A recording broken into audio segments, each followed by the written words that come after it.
ప్రజలందరికీ కూడా గాంధీ జయంతి శుభాకాంక్షలు తెలియజేసుకుంటున్నాం. గాంధీ జయంతి అంటే మనకు ముఖ్యంగా గుర్తొచ్చేటటువంటిది స్వచ్ఛత మీద కార్యక్రమాలు.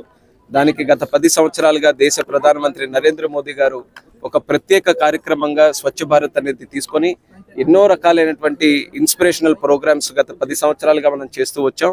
ఈ సంవత్సరం కూడా ఒక మెట్టు ఇంకా పైకి వెళ్లే విధంగా స్వచ్ఛతా హీ సేవ అనే ప్రోగ్రామ్ ని దేశం మొత్తం మీద అందరూ కూడా పార్టిసిపేట్ చేసే విధంగా కార్యక్రమాలు ముందుకు నిర్వహించాం. అందులో భాగంగా మన శ్రీకాకుళం కార్పొరేషన్లో శ్రీకాకుళం జిల్లాలో మరి కలెక్టర్ గారు అలాగే స్థానిక శాసనసభ్యులు అందరి తాలూకా సహకారంతో గత 2 వారాలుగా అద్భుతమైనటువంటి కార్యక్రమాలు చేశాం. మరి ప్రజల నుంచి వచ్చినటువంటి స్పందన, వాళ్ళ ఉత్సాహం, ఈరోజు పరిసరాలని పరిశుభ్రంగా ఉంచుకోవాలి, మన జిల్లాని స్వచ్ఛంగా తయారు చేసుకోవాలనేది స్పష్టంగా చిన్నపిల్లల దగ్గర నుంచి పెద్దవాళ్ళ వరకు ఎన్జిఓస్ కానీ కార్పొరేషన్స్ కానీ అధికారులు కానీ అందరూ కూడా కలిసికట్టుగా ఒక మంచి ఉత్సాహంగా 2 వారాలు మంచి ప్రోగ్రామ్స్ చేశారు. మేము వాళ్ళకి రిక్వెస్ట్ చేసింది ఒకటే, ఈరోజు గాంధీ జయంతి వచ్చిందనో లేకపోతే ప్రభుత్వం ఒక ఇనిషియేటివ్ తీసుకొని 2 వారాలు చేసిందనో కాకుండా నిత్యం ప్రతిరోజు కూడా మనం చేసే ప్రతి కార్యక్రమాల్లో కూడా స్వచ్ఛత మీద దృష్టి పెట్టుకొని మనం ముందుకు నడిపించాలి. ఈరోజు శ్రీకాకుళం లాంటి జిల్లా చాలా పరిశుభ్రంగా ఉండేటటువంటి జిల్లా. మరి కొత్త ఆధునిక ప్రపంచం వచ్చిన తర్వాత అనేక మార్పులు రావడం వల్ల కొన్ని పరిసరాల్లో కూడా కొన్ని ఇబ్బందులు మనకు కనిపిస్తున్నాయి. మళ్ళీ దీన్ని సెట్ చేసుకోవాలంటే ప్రతి ఒక్కరు కూడా ఇందులో భాగస్వాములు అవ్వాలి. దానికి పెద్ద ఎత్తున మేము పిలుపునిచ్చాం. జిల్లా తరపున కూడా మేము ప్రతి వారం ఒక 2 రోజులు దీనికి స్వచ్ఛత గురించి కేటాయించి జిల్లా మొత్తం మీద ఎక్కడైనా సరే బ్లాక్ స్పాట్స్ ఉండే ఏరియాస్ని ఎంచుకొని అక్కడ ఈ యొక్క స్వచ్ఛ భారత్ ప్రోగ్రామ్ని నిరంతరం కూడా కంటిన్యూ చేయాలనేది ఒక నిర్ణయం తీసుకున్నాం.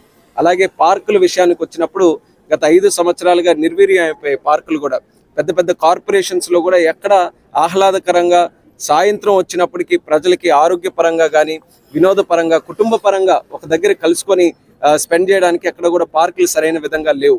అందుకనే ఒక మిషన్ మోడ్ మీద ఇక్కడ శ్రీకాకుళం కార్పొరేషన్లో ఉన్నటువంటి పార్క్స్ అన్ని కూడా రెనోవేట్ చేయాలని అది కూడా ఒక నిర్ణయం తీసుకున్నాం. మన వెనకనే ఉంది డచ్ బిల్డింగ్, సుమారు 400 సంవత్సరాల చరిత్ర ఉన్నటువంటి బిల్డింగ్.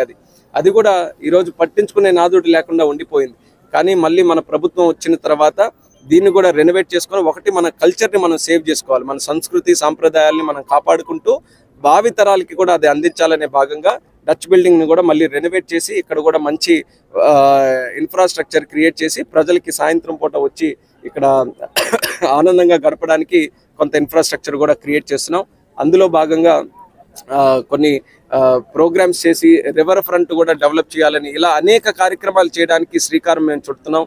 మరి దీనికి సహకరిస్తున్నటువంటి కలెక్టర్ గారికి అలాగే జిల్లా యంత్రాంగం అందరికీ కూడా మా అభినందనలు తెలియజేసుకుంటూ మరి ముఖ్యంగా ఈరోజు ఈ ప్రోగ్రాంలో మేము అభినందించింది కూడా సఫాయి కార్మికులు ఎవరైతే ఉన్నారో నిత్యం ప్రతిరోజు కూడా డ్రైన్లు నీట్గా ఉండాలని, వీధులు పరిశుభ్రంగా ఉండాలని, వాళ్ళ ఆరోగ్యాన్ని కూడా లెక్క చేయకుండా, కుటుంబాన్ని కూడా లెక్క చేయకుండా ఈ కార్పొరేషన్స్ గ్రామీణ ప్రాంతాలన్నీ కూడా పరిశుభ్రంగా ఉంచడానికి ఎవరైతే కార్మికులు పనిచేస్తున్నారో వాళ్ళని మనం అందరం కూడా అభినందించాలి. నేను కూడా ఒకటే చెప్పాను, డిగ్నిటీ ఆఫ్ లేబర్ మనం మెయింటైన్ చేయాలి. భారతదేశంలో కూడా పనిచేసే ప్రతి వ్యక్తిని కూడా మనం గౌరవించాలి. ముఖ్యంగా పరిశుభ్రంగా ఉంచడానికి చెమటోడ్చినటువంటి ఆ కార్మికుడు ఎవరైతే ఉన్నారో వాళ్ళని కూడా మనం గౌరవించి ముందుకు నడిపించాలి. వాళ్ళకు కూడా మోటివేషన్ ఉంటుంది. కాబట్టి స్వచ్ఛతా ప్రోగ్రామ్ అనేది కేవలం 2 వారాలకే కాకుండా నిరంతరం కొనసాగించాలనే యాటిట్యూడ్తో ఈ ప్రోగ్రామ్ని కంటిన్యూ చేస్తాం, ముందుకు నడిపిస్తాం. మా తాలూకా లక్ష్యం ఏంటంటే దేశంలో టాప్ 10లో శ్రీకాకుళంని ఒక బెస్ట్ సిటీగా మనం తయారు చేయాలనేది ఒక లక్ష్యంగా పెట్టుకున్నాం. దానికి కావాల్సినటువంటి అన్ని నిర్ణయాలు కూడా తీసుకొని అందరినీ కూడా మోటివేట్ చేసి ఈరోజు కనబడినటువంటి పార్టిసిపేషన్ని అదే మాకు శ్రీరామ రక్షగా ఉంటుంది.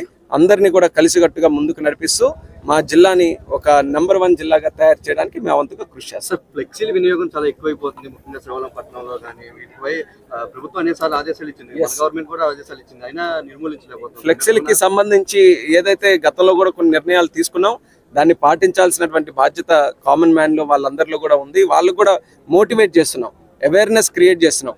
కేవలం ఫ్లెక్సీలనే కాదు, ప్లాస్టిక్ యూసేజ్ని చాలా వరకు మనం తగ్గించాలి. ప్లాస్టిక్ బాటిల్స్ కూడా మనం చూస్తున్నాం, అంతే పెద్ద ఎత్తున కవర్స్ కానీ ఇవన్నీ కూడా అడుగుతున్నాయి. ఒక పక్కన నీడ్ ఉంటుంది, మరొక పక్కన ఈ ప్లాస్టిక్ తాలూకా ఇబ్బంది కూడా ఉంటుంది. కానీ దీన్ని బ్యాలెన్స్ చేసుకొని ప్రజల్లో మరింత అవేర్నెస్ క్రియేట్ చేయగలిగితే, అందులోనే నేను కూడా చూశాను మొన్న మంచి ప్రోగ్రామ్ ఒకటి టిఫిన్ కేసెస్ తాలూకు తీసుకున్నారు. మనం పర్చేజ్ చేసుకున్నప్పుడు మనమే బాక్స్ తీసుకొని వెళ్ళి తిరిగి తెచ్చుకునే విధంగా ఇలా ఇన్నోవేటివ్గా మనం ఆలోచించుకొని ప్రభుత్వమే చేసిందని కాకుండా ప్రజల నుంచి ఆ మార్పు కానీ మనం శ్రీకారం చుట్టగలిగితే అది సక్సెస్ఫుల్గా అవుతుంది. దాని మీద మేము దృష్టి పెట్టి అవేర్నెస్ ప్రోగ్రామ్స్ చేస్తాం.